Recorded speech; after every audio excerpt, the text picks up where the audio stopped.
Basically class 9th का बच्चा भी इसे देख सकता है, क्लास 10th का बच्चा भी इसे देख सकता है। 10th वालों के लिए मेनली जिन लोगों ने 9th में बहुत अच्छे से पढ़ा हुआ है वो बेसिकली रिकॉल कर पाएंगे जो टॉपिक मैं आज यहाँ लेक्चर नंबर 1 में डिस्कस करने वाला हूँ।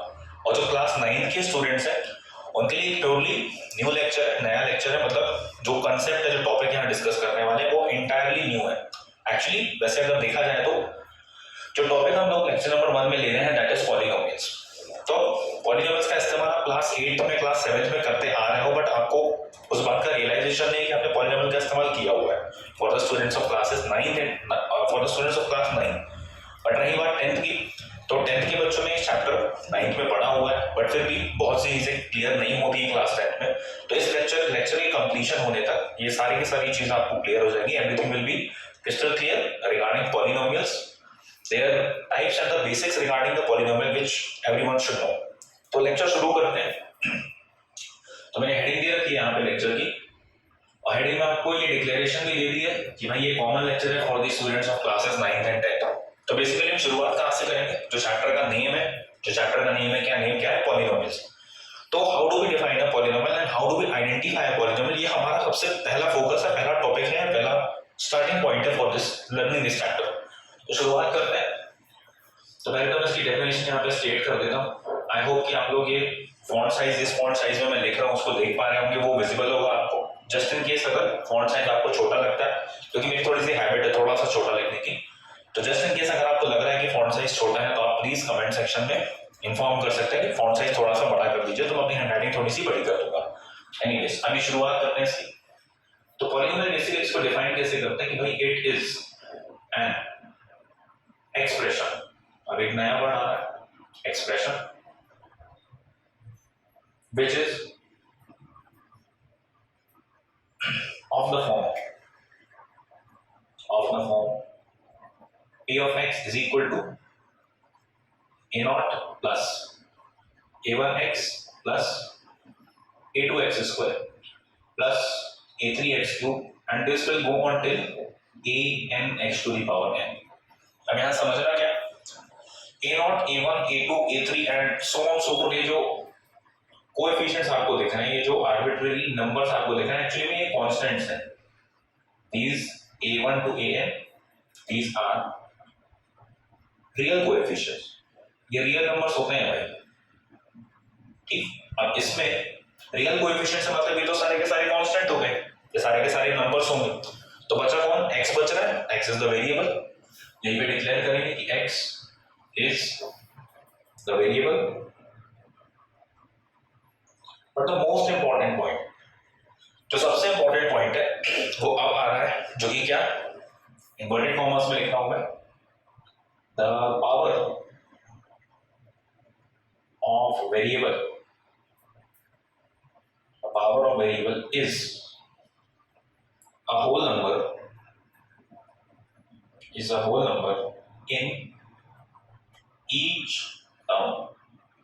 भाई यही हमारा आइडेंटिफिकेशन क्राइटेरिया है किसी भी एक्सप्रेशन के पॉलिनोमियल होने का, ठीक है। तो आगे डिस्कस करने से पहले एक छोटा सा कंसेप्ट और डिस्कस कर लेता हूं आपके सामने। यहाँ पर एक टर्म यूज किया मैंने, क्या, एक्सप्रेशन। तो एक्सप्रेशन क्या होता है, basically what is an expression. तो दो क्वांटिटीज होती है मैथ्स में, एक्चुअली में दो टाइप के स्टेटमेंट्स होते हैं। एक स्टेटमेंट कौन सा होता है, इक्वेशन, और दूसरा स्टेटमेंट कौन सा होता है, एक्सप्रेशन। तो इक्वेशन क्या होती है, जो आप यूज करते हैं जिसमें इज इक्वल टू का साइन होता है, एक लेफ्ट हैंड साइड की एंटिटी होती है, एक राइट हैंड साइड की एंटिटी होती है, that is known as an equation. लेकिन अगर इसी इक्वेशन का लेफ्ट वाला हिस्सा आप अलग कर लो या राइट वाला हिस्सा सेपरेट आउट कर लो और इज इक्वल टू का साइन रिमूव कर दो, तो जो सेपरेट एंटिटीज बच रही हैं those entities are known as an expression. Like for example जैसे सपोज करो ये लिखा हुआ है 2x plus 4 is equal to 0, तो उसमें इज इक्वल टू का साइन लगा हुआ है, this is left hand side, and this is right hand side. तो जो लेफ्ट हैंड साइड में जो एंटिटी दिख रही है, जो क्वांटिटी दिख रही है लेफ्ट हैंड साइड में, ये एक एक्सप्रेशन है अपने आप में। जैसे किसी ने सेपरेटली अगर 2x plus 4 लिख दिया, so this is basically an expression. और राइट साइड में जो जीरो लिखा हुआ है, ये जीरो भी अपने आप में एक एक्सप्रेशन है। और इसके एग्जांपल्स बनाते हैं और इसके एग्जांपल्स बनाने की कोशिश करते हैं, समझने की कोशिश करेंगे, देखेंगे जरा। सो फॉर एग्जांपल किसी ने लिख दिया sin square x plus cos square x, this is also an expression. लेकिन अगर मैं इसको इज इक्वल टू करके लिखूं 1 तो बेटा ये एक इक्वेशन हो जाएगी।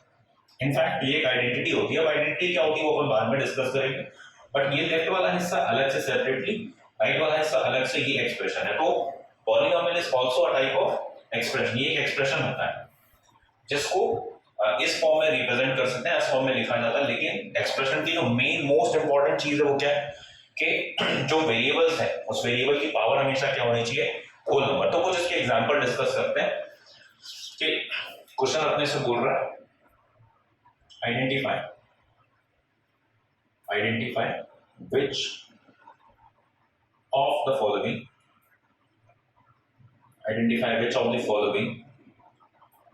are polynomial। कौन कौन से पॉलिनोमियल हैं और कौन से पॉलिनोमियल नहीं है। तो कुछ एग्जांपल्स बनाते हैं। p of x is equal to 3x square plus 2x। अब आपको करना क्या आइडेंटिफिकेशन के लिए, आप हर एक टर्म को पकड़ो और उसकी पावर्स यहाँ स्टेट करते हैं। इसकी पावर कितनी है 2, इसमें x की पावर कितनी है 1। अगर इस ब्रैकेट के अंदर के सारे नंबर होल नंबर के सेट में से बिलोंग कर रहे हैं, कलेक्शन ऑफ होल नंबर में से बिलोंग कर रहे हैं, तो ये एक्सप्रेशन क्या बन जाएगा, पॉलिनोमियल। जैसे इसमें देखिए यहाँ पावर 2 थी, यहाँ पावर 1 है, 2 and 1 both are whole numbers, तो डेफिनेटली ये क्या बन जाएगा, this will be a polynomial. ये पॉलिनोमियल है। और एग्जांपल्स बनाते हैं। सपोज करिए b part p of x is equal to 4x to the power 100 plus 9x to the power 99 plus 6x to the power 98 plus x plus 3। अब ये बताना है हमको कि whether this is a polynomial or not। तो उसके लिए क्या करेंगे, जरा समझने की कोशिश करेंगे। पहले तो यहाँ पावर में कितना लिखा हुआ है 100, then next term 99, then next कितना 98, देन यहाँ पर कितना है 1। अब रही बात कांस्टेंट नंबर की, तो प्लीज रिमेंबर कि कांस्टेंट नंबर में हमेशा वेरिएबल टू दी पावर 0 होता है। आपको कहीं भी किसी भी एक्सप्रेशन में, किसी भी इक्वेशन में अगर कांस्टेंट नंबर दिया है और ये बोला हुआ तो उसके साथ वेरिएबल अटैच करके लिखो, या वेरिएबल कितना अटैच है, तो उसमें अपन क्या लिखते हैं, that constant multiplied by variable to the power 0। तो यहाँ पर x की पावर कितनी है 0, तो जो पावर मिल रही है x की वो कितनी हो गई 0। अब सारे के सारे नंबर्स देखिए, सारे के सारे नंबर होल नंबर के सेट में बिलोंग कर रहे हैं, 0, 1, 98, 99, 100, all these numbers are whole number। तो definitely this is also an example of polynomial, या this is also a type of polynomial। तो कुछ दो एग्जांपल्स हो गए, थर्ड एग्जांपल और देख लेते हैं। सपोज करिए p of x is equal to, एक काम करना है दो वेरिएबल का बनाए ना, p of x, y is equal to x to the power 100 y to the power 100 x square y plus y square x plus x cube by cube plus 98। For example ये अगर polynomial दे दिया अपने को, तो इन दोनों में power कितनी है 100, उसको मेंशन कर देंगे। अच्छा यहाँ पावर कितनी है 2 and 1, तो 2 लिख दिया, 1 लिख दिया। यहाँ की पावर कितनी है 2 and 1, तो वो लिख चुके हैं, उसको रिपीट करने की जरूरत नहीं है। यहाँ दोनों में पावर कितनी है 3, तो एक ही बार 3 लिख देंगे। यहाँ पर कांस्टेंट टर्म है तो कांस्टेंट के साथ वेरिएबल अटैच करके लिखोगे, that will B 98x to the power 0, power कितनी है 0। अगेन ये सारे के सारे होल नंबर्स हैं, so again this complete expression is again a polynomial. ये फिर से एक पॉलिनोमियल बन गया जिसमें सारे के सारे जो वेरिएबल की पावर है वो क्या है, होल नंबर। अब एक ऐसा एग्जांपल देखते हैं जो पॉलिनोमियल नहीं है, like for example d p of x is equal to under root x plus 1 by under root x। Most common example to explain कि भाई पॉलिनोमियल कैसे नहीं है, आप कैसे नहीं है, कैसे पहचानोगे। तो सभी को पता है लॉ ऑफ इंडाइसिस के बेसिस पर कि रूट एक्स का मीनिंग होता है x to the power half. इसमें भी रूट एक्स का मीनिंग वही होगा, x to the power half. इसको एक काम करते हैं ऊपर ले आते हैं, तो जब भी इनवर्स किया जाता है, रेसिप्रोकल किया जाता है, तो पावर क्या हो जाती है नेगेटिव। यहाँ पावर पॉजिटिव थी, ऊपर आगे पावर कितनी हो गई नेगेटिव। तो यहाँ पर जो पावर है वो है हाफ और यहाँ पर जो है वो क्या है माइनस हाफ। देख लीजिए दोनों के दोनों नंबर एक होल नंबर नहीं है और ऊपर से एक नेगेटिव भी है, तो नेगेटिव जैसे ही हो गया तो वो होल नंबर तो हो ही नहीं सकता। एंड सेकेंडली p/q के फॉर्म का सिंगल होल नंबर नहीं है, रैशनल नंबर के फॉर्म का, तो the given expression is not a polynomial. हाँ, लेकिन आप ये जरूर बोलोगे कि दिस गिवन क्वांटिटी या this given entity is an expression. Expression तो है वो, लेकिन क्या ये एक्सप्रेशन पॉलिनोमियल है या नहीं? तो answer is no. Why? Because the power of the variable is not a whole number. जो वेरिएबल का जो पावर है वो होल नंबर नहीं है, वो हाफ है, वो फ्रैक्शन। फ्रैक्शन होल नंबर्स नहीं होते हैं, तो फ्रैक्शन होल नंबर्स नहीं होते, देयरफॉर ये जो कंप्लीट एंटिटी है this is not a polynomial. अब एक छोटा सा एग्जांपल और देखते हैं। सपोज करिए example number E, p of x is equal to x to the power 100, x to the power 99, x to the power 98, x to the power 97, और ये इसी पैटर्न को फॉलो करते हुए पहुंच गया है x square plus x to the power -1 तक। तब यहाँ पर समझने वाली बात यह है, कोई बच्चों को ये कंफ्यूजन होती है कि सर इतने सारे जो टर्म्स है एक्स टू दी पावर 100 से लेकर till x to the power 1, all these terms are carrying the numerical power, the power number as a whole number. अगर आप यहाँ से लेके यहाँ तक देखोगे तो कंप्लीट देयर आर 100 टर्म्स जिसमें वेरिएबल की पावर जो है वो क्या होल नंबर है। बट जो ये वाला टर्म दिख रहा है which is x to the power -1, तो एक सिंगल टर्म इस कंडीशन को वायलेट कर रहा है कि पावर में क्या होना चाहिए, होल नंबर। तो उनका जो लॉजिक होता है वो ये होता है बच्चों का जनरली कि सर जब इतने सारे टर्म्स में होल नंबर है पावर में, तो एक टर्म को क्यों कंसीडर करना? नहीं, आपको ऐसा नहीं करना है।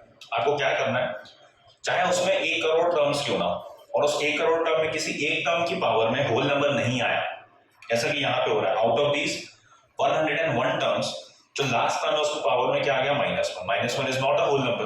तो मैंने आपको कंडीशन क्या बताई थी कि हर एक टर्म में पावर होल नंबर होनी चाहिए।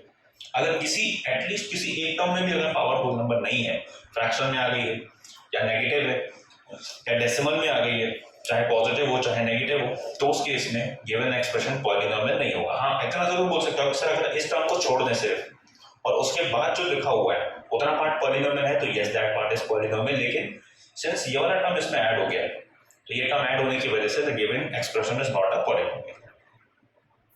तो आई होप यहाँ तक कि आप सभी को इतना तो समझ में आ गया होगा एटलीस्ट कि पॉलिनोमियल कैसे पहचानना है। सारे के सारे टर्म्स में जाओ, उसमें वेरिएबल की पावर चेक करो, हो सके तो वैसे तो आपको प्रैक्टिस जब कर लोगे आप थोड़ी बहुत, आपको लिखने की भी जरूरत नहीं पड़ेगी, आप डायरेक्टली ओरली बोल के बता पाओगे कि whether it is a polynomial और नॉट। पावर्स को लिख लिया, सारे के सारे होल नंबर है तो पॉलिनोमियल होगा। बट अगर कोई एक भी एटलीस्ट वन, कोई एटलीस्ट का मतलब कम से कम है, अब एक से ज्यादा भी हो सकते हैं, जिसमें ऐसे टर्म्स हो जाए जिसमें पावर वेरिएबल की जो पावर है वो अगर होल नंबर ना हो के कुछ इंटीजर हो जाए नेगेटिव का, या फ्रैक्शन हो जाए या इरेशनल नंबर हो जाए, तो उस केस में हम लोग क्या बोलते हैं कि the given expression is not a polynomial. चलिए अब आगे बात करते हैं। तो पॉलिनोमियल के बारे में, पॉलिनोमियल की डेफिनेशन, पॉलिनोमियल की आइडेंटिफिकेशन, उसके लिए इतना मोर देन सफिशिएंट है। अब हम आगे बढ़ते हैं टाइप्स ऑफ पॉलिनोमियल। तो टाइप्स ऑफ पॉलिनोमियल में आपको समझना पड़ेगा कि देयर आर 2 वेज, 2 तरीके होते हैं कैटेगराइज करने के, कि वेदर कैटेगराइज करने के मेनली कि जो पॉलिनोमियल है वो किस टाइप का है। 2 क्राइटेरिया हमने डिफाइन कर रखे हैं। एक क्राइटेरिया है on the basis of number of terms, क्या भाई अब टर्म्स को काउंट कर लो, 1 टर्म है, 2 टर्म है, 3 टर्म है, या कितने टर्म्स हैं, तो उन टर्म्स के बेसिस पर जो पॉलिनोमियल का टाइप है वो। And second based on the degree. अब रही बात डिग्री की, तो डिग्री मुझे एक्सप्लेन करना पड़ेगा, इन्हीं एग्जांपल की हेल्प से मैं डिग्री भी एक्सप्लेन कर दूंगा अभी आपको। लेकिन पहले हम क्राइटेरिया नंबर 1 पढ़ते हैं, जो पहला बेसिस है जिससे हम टाइप्स ऑफ पॉलिनोमियल डिफाइन करते हैं। तो criteria number 1 we are writing on the basis of number of terms। भाई नंबर ऑफ टर्म्स के बेसिस पर पॉलिनोमियल्स के कितने टाइप्स हैं, तो देखते हैं। नंबर 1, बेटा नंबर 1 का नाम है मोनोमियल। पहले मैं सारे नेम्स लिख दे रहा हूँ, नेम्स लिखने के बाद इन पर डिस्कशन करेंगे इंडिविजुअली। मोनोमियल के बाद है बाइनोमियल, बाइनोमियल के बाद जो नेक्स्ट आता है part number C, that is trinomial. Trinomial के बाद जो नेक्स्ट पार्ट आता है that is next part as such है नहीं ट्राइनोमियल के बाद, फिर उसके बाद हम सारे टर्म्स को पॉलिनोमियल बोलने लगते हैं, जनरलाइज कर देते हैं इसको। तो इसमें सबसे पहले आप समझना कि ये जो मियल वाला पार्ट है वो तो पॉलिनोमियल से आ गया है, MIEL। इनफैक्ट OMIEL ये सब पॉलिनोमियल वर्ड से ही आ गया। तो बचा क्या, ऊपर वाले पार्ट में क्या बच रहा है, मोनो। मोनो का मीनिंग होता है वन। अच्छा ये ध्यान रखेंगे, आपको आपके साइंस वाले सेक्शन में भी काम आ सकता है कि जब भी मोनोऑक्साइड बोल दिया मतलब एक ऑक्सीजन है, डाइऑक्साइड बोल दिया तो डाइऑक्सीजन है, तो मोनो का मतलब याद रखेंगे, मोनो का मीनिंग होता है वन। अब यहाँ पे क्या टर्म यूज हुआ, बाय। बाय का मीनिंग होता है टू एंड ट्राई का मीनिंग होता है थ्री। हमने हेडिंग क्या दी है, on the basis of number of terms. तो वन का मतलब है कि भाई किसी पॉलिनोमियल में एक ही टर्म प्रेजेंट है, सिर्फ सिंगल टर्म से बना हुआ है वो, that is known as monomial. फिर दूसरा बाइनोमियल, मतलब जिसमें दो टर्म्स होंगे, दो टर्म से मिलकर अगर पॉलिनोमियल बना हुआ है तो बाइनोमियल। जैसे कि यहाँ लिखा हुआ है ये दो टर्म्स का पॉलिनोमियल है तो दिस इज अ बाइनोमियल। अच्छा यहाँ पे दो टर्म्स का एक और लिखा हुआ है ये, लेकिन क्या ये बाइनोमियल है, तो आप इसको बाइनोमियल नहीं बोलेंगे। क्यों नहीं बोलेंगे भाई, क्योंकि ये पॉलिनोमियल नहीं है। Binomial is a type of polynomial. हालांकि जब आप क्लास 11th में जाओगे तो आप एक टॉपिक पढ़ोगे बाइनोमियल थ्योरम। तो बाइनोमियल थ्योरम में जितने भी टर्म्स में जितने भी एक्सप्रेशन जिसमें दो टर्म्स होते हैं, हम सबको बाइनोमियल बोलने लगते हैं। क्या वो एक अलग कहानी है, वो बात की बात है। एंड रही बात ट्राइनोमियल की, ट्राइनोमियल हैज थ्री टर्म्स। फटाफट इनको स्टेट कर देते हैं, has only one term, has two terms, and last part will be having three terms. बस टर्म्स को काउंट करके आप बता देंगे कि whether a given polynomial is monomial, binomial और trinomial। इनके एग्जांपल्स बनाए तो मैं यहाँ पे छोटे छोटे। ये मोनोमियल का एग्जांपल कैसे बन जाएगा, फॉर एग्जांपल एक्स स्क्वायर हो गया, for example single number two हो गया। अच्छा सिंगल नंबर टू मतलब two into x to the power zero. मैंने आपको बताया कि जब भी कांस्टेंट दिया हुआ है, कोई भी कांस्टेंट अवेलेबल है, तो आप कांस्टेंट में वेरिएबल की पावर में जीरो अटैच करके उसको लिख सकते हैं इस तरीके से, under root three x square. ये भी एक टाइप ऑफ पॉलिनोमियल। अच्छा अब आगे की बात करते हैं, बाइनोमियल जिसमें दो टर्म्स हैं, जैसे for example x plus one. एक एग्जांपल मैंने आपको ये बता दिया, three x square plus two. एक और देख सकते हैं, x to the power 100 plus 5x to the power 50। And trinomial मतलब तीन टर्म्स होंगे, जब आप काउंट करोगे तो तीन आएंगे। For example 3x square plus 2x plus 1। Count किया टर्म्स को, नंबर ऑफ टर्म्स तीन आ रहा है, that means it is a trinomial. तो ये टाइप्स ऑफ पॉलिनोमियल था on the basis of number of terms. हमको सेकंड कैटेगराइजेशन पढ़ना है। सेकंड कैटेगराइजेशन क्या है, types of polynomial on the basis of their degree.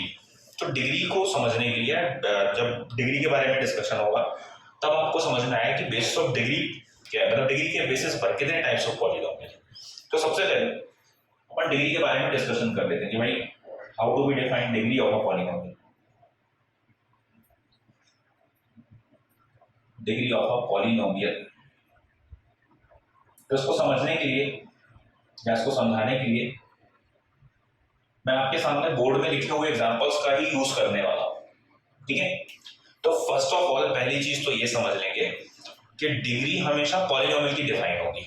किसी ऐसे एक्सप्रेशन की डिग्री डिफाइन नहीं होगी जो पॉलिनोमियल नहीं है। ये मैं पहले से क्यों बता रहा हूँ, क्योंकि बोर्ड में एक्सप्रेशन नंबर डी और एक्सप्रेशन नंबर ई भी लिखा हुआ है जो कि पॉलिनोमियल नहीं है, तो आप उसकी डिग्री डिफाइन नहीं करोगे। लाइक फॉर एग्जांपल बच्चों से अगर इसका क्वेश्चन एकदम से रैंडमली पूछ लिया जाए कि इसकी डिग्री बताओ, तो वो 100 आंसर दे देते हैं। अब 100 कहाँ से आंसर है वो भी डिस्कस करेंगे, लेकिन 100 इसका आंसर नहीं है। वाई, क्यों नहीं है इसका आंसर, क्योंकि ये पॉलिनोमियल नहीं है। डिग्री हमेशा किसकी होगी, एक पॉलिनोमियल की। मतलब अगर आपको डिग्री डिफाइन करना है तो सबसे पहले गिवन एक्सप्रेशन को वो क्राइटेरिया पास करना पड़ेगा कि whether that given expression is a polynomial और नॉट। अगर वो पॉलिनोमियल नहीं है तो आप डिग्री डिफाइन नहीं करोगे। अगर वो पॉलिनोमियल है तब फिर डिग्री कैसे डिफाइन करते हैं उसको जरा समझने की कोशिश करते हैं।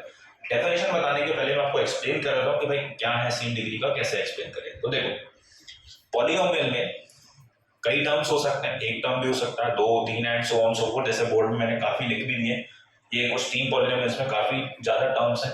यहाँ कुछ पॉलिनोमियल्स में ये सब एक टर्म्स वाले, ये दो टर्म्स, ये दो टर्म्स और ये तीन टर्म्स। हमको करना क्या है डिग्री बताने के लिए, आप टर्म्स में देखिए वेरिएबल की लार्जेस्ट पावर कौन सी है। Just check what is the largest power of the variable in any given expression which is a polynomial. Definitely it should be a polynomial. Polynomial नहीं है तो डिग्री के बारे में बात नहीं करें। जैसे फॉर एग्जांपल अगर आप इसमें देखो तो x की पावर यहाँ 1 है, यहाँ x की पावर 2 है, तो 1 और 2 में या फिर वेरिएबल की पावर में लार्जेस्ट नंबर कौन सा है, 2 है। तो इसका डिग्री कितना हो गया, इसका डिग्री हो गया भाई 2। The degree of this polynomial is 2. Why? Because the highest power of the variable is 2. अब एग्जाम्पल नंबर 2 की बात करते हैं, एग्जाम्पल नंबर बी। तो यहाँ पर जो हाईएस्ट पावर है वो कितनी है? 100। दैट मीन्स इसका डिग्री कितना हो जाएगा? 100 हो जाएगा। थर्ड केस देखिए, यहाँ पर डिग्री 100 है, यहाँ पर अच्छा इसकी डिग्री, इसके अगर पावर की बात करेंगे तो बेटा इसमें क्या करते हैं, ये वाली पावर और इस वाली पावर को ऐड करके 3 लिख देते हैं, 2 + 1 = 3। ये वाली पावर और ये वाली पावर को ऐड करके लिख देते हैं 3 की इसकी डिग्री 3 है भाई, इसकी डिग्री 3 है। अच्छा इनकी डिग्री कितनी आ जाएगी? 6।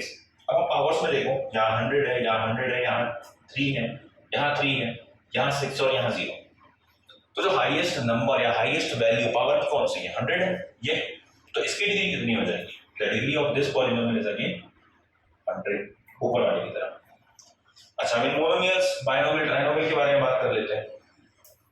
भाई समझना, इसकी डिग्री कितनी आ जाएगी? The degree of this polynomial will be 2 largest power, क्योंकि सिंगल टर्म है तो जो डिग्री है, जो टर्म का पावर है वही आंसर हो जाएगा। अच्छा इसको छोड़ते हैं जरा, एक्चुअली में कांस्टेंट पॉलिनोमियल है और कांस्टेंट पॉलिनोमियल की डिग्री नॉट डिफाइंड एक्सप्लेन की जाती है, बताई जाती है। उसका रीजन क्या है वो मैं आपको एक्सप्लेन कर दूंगा, may be in the next segment of the lecture, या फिर कुछ आगे के कुछ लेक्चर्स में ये चीज मैं आपके साथ डिस्कस करने वाला हूँ कि एक कांस्टेंट पॉलिनोमियल की डिग्री को नॉट डिफाइंड क्यों बोला जाता है, व्हाई। देन इसके लिए अगेन डिग्री कितनी है? 2, क्योंकि हाईएस्ट पावर 2 है। अच्छा यहाँ पर इधर पावर 1 है और यहाँ पावर कितनी है? 0, तो उसकी डिग्री कितनी आ जाएगी? 1। अब इस पॉलिनोमियल की बात करें तो बाइनोमियल में यहाँ 50 दिया हो या 100 दिया, तो हाईएस्ट पावर कितनी है? 100, तो 100 उसकी डिग्री होगी। इस वाले पॉलिनोमियल में यहाँ पावर 2 है, यहाँ पावर 1 है, यहाँ पावर 0 है, तो अगेन इसका डिग्री भी कितना हो गया? 2 हो गया। तो आपको बेसिकली जो हाईएस्ट पावर है उस हाईएस्ट पावर को पकड़ना है। जैसे आप उस हाईएस्ट पावर को देख लोगे, हाईएस्ट पावर आप इवैल्यूएट कर लो, कैलकुलेट कर लोगे, देखना है सिर्फ देख के बताना है, कैलकुलेट क्या ही करना है उसमें। तो जो हाईएस्ट पावर होगी that will be known as the degree of the given polynomial. तो डिग्री को डिफाइन कैसे करेंगे? देखिए, degree of a polynomial is the max या हाईएस्ट या largest power of the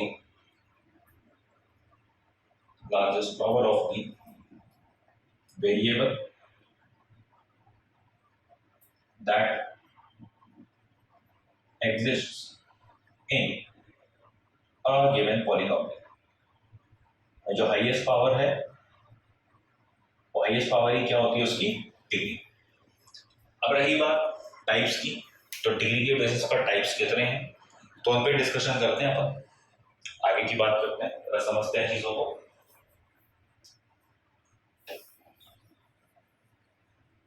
Types of polynomial on the basis of degree। तो अभी सिर्फ एक बेसिक इंट्रो देकर कि भाई types of polynomial on the basis of degree क्या होता है, फिर हमको डिटेल में डिस्कस करेंगे इन दी नेक्स्ट लेक्चर। अभी इसको कंप्लीट करते हैं फटाफट। नंबर 2 है on the basis of degree. तो डिग्री के बेसिस पर भाई शुरुआत होती है, वैसे तो शुरुआत कांस्टेंट पॉलिनोमियल से होती है, but classes 9th and 10th के हिसाब से मैं लीनियर पॉलिनोमियल से शुरुआत कर रहा हूँ। वो क्यों? क्योंकि कांस्टेंट पॉलिनोमियल के बारे में मैंने आपको अभी बताया था कि जब सिंगल कांस्टेंट नंबर है ये, तो इसकी डिग्री 0 नहीं होती, इसकी डिग्री नॉट डिफाइंड होती है। क्यों होती है बाद में डिस्कस करेंगे, बात का टॉपिक है वो। अब रही बात on the basis of degree, तो पॉलिनोमियल 1 जो मैं टाइप 1 ले रहा हूँ, तो टाइप नंबर 1 क्या है? Linear polynomial. Linear polynomial. तो बेटे लोग लीनियर पॉलिनोमियल क्या होता है? Polynomial which has degree equal to 1। एक ऐसा पॉलिनोमियल जिसकी डिग्री 1 है, जैसे फॉर एग्जांपल ये वाला हो गया, तो जिसकी डिग्री 1 है भाई वो लीनियर पॉलिनोमियल है। जैसे फॉर एग्जांपल हमने लिख दिया सिंगल एक्स, हाईएस्ट पावर 1 है, तो ये लीनियर पॉलिनोमियल हो गया। 2x + 3, यहाँ पावर 1 है, तो ये भी लीनियर पॉलिनोमियल हो गया। सपोज करो कहीं पे लिखा हुआ है 3/2x, ये भी लीनियर पॉलिनोमियल है क्योंकि इसकी डिग्री कितनी है? 1 है। अच्छा लीनियर पॉलिनोमियल के साथ साथ मोनोमियल और ये बाइनोमियल, इसमें दो टर्म्स है, मैं वो भी साथ साथ डिस्कस करते चल रहा हूँ कि प्रैक्टिस जाएगी हाँ भाई किस टाइप की क्या पॉलिनोमियल है on the basis of terms also. तो डिग्री इक्वल टू 1 है, हाईएस्ट पावर इक्वल टू 1 है, तो पॉलिनोमियल क्या हो गया, लीनियर पॉलिनोमियल। अब लीनियर पॉलिनोमियल के बाद नेक्स्ट बनेगा क्वाड्रेटिक। और ये काफी ज्यादा इंपॉर्टेंट है खास तौर पे क्लास 10th के बच्चों के लिए। जो क्लास 10th के बच्चे हैं उनके लिए this is very very very important, क्योंकि जो आपका चैप्टर नंबर 2 है पॉलिनोमियल, वो बेसिकली मोस्टली इसी के इर्द गिर्द घूम रहा है क्लास 10th वालों के लिए। क्लास 9th वालों के लिए तो हालांकि अभी आपको पॉलिनोमियल का बेसिक्स ही बताया जा रहा है, वो सारी चीजें बता रहे जो क्लास 10th में अप्लाई करना है। तो क्वाड्रेटिक पॉलिनोमियल को कैसे डिफाइन करेंगे, it has degree 2, it has degree equal to 2, ये इसका डेफिनेशन है।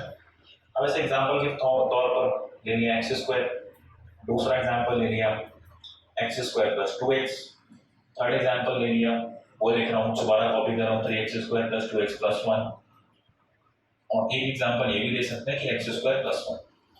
इन चारों ही केसेस में जो हाईएस्ट पावर है वो कितनी है, वो है 2, तो जो पॉलिनोमियल का टाइप हो गया on the basis of degree वो कितना हो गया, क्वाड्रेटिक। अच्छा लगे हाथ इनमें बात कर लेते हैं कि on the basis of number of terms कौन क्या है। तो इसमें single term that's why it is a monomial. इन दोनों पॉलिनोमियल्स में दे रहा है 2 टर्म्स, 2 टर्म्स है तो ये क्या हो गया बाइनोमियल, और जो लास्ट वाला जो बच रहा है इसमें 3 टर्म्स है तो इससे ट्राइनोमियल। अब आगे की बात करते हैं, इसको डिटेल में डिस्कस करेंगे क्लास 10th वालों के साथ किसी आगे के लेक्चर में। पार्ट नंबर सी है भाई हमारा क्यूबिक पॉलिनोमियल।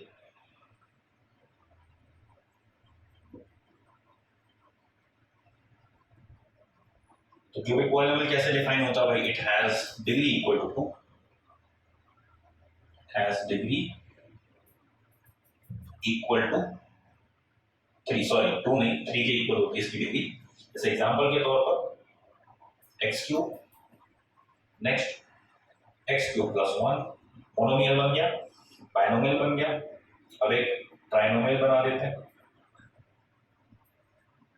अब एक ट्राइनोमियल के बाद तो पॉलिनोमियल ही रहेगा, 3x cube plus x square plus 3x plus 1।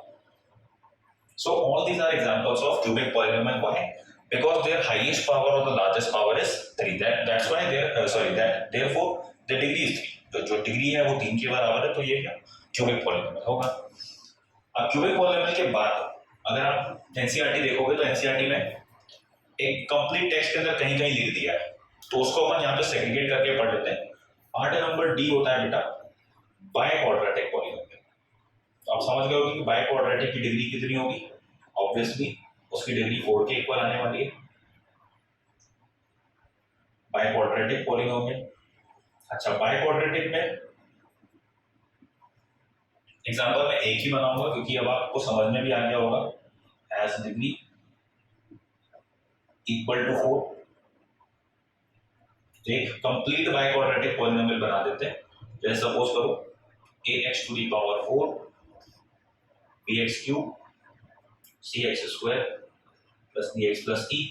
अच्छा यहाँ पे a नॉट इक्वल टू 0, कि a लीडिंग कोएफिशिएंट कहलाता है।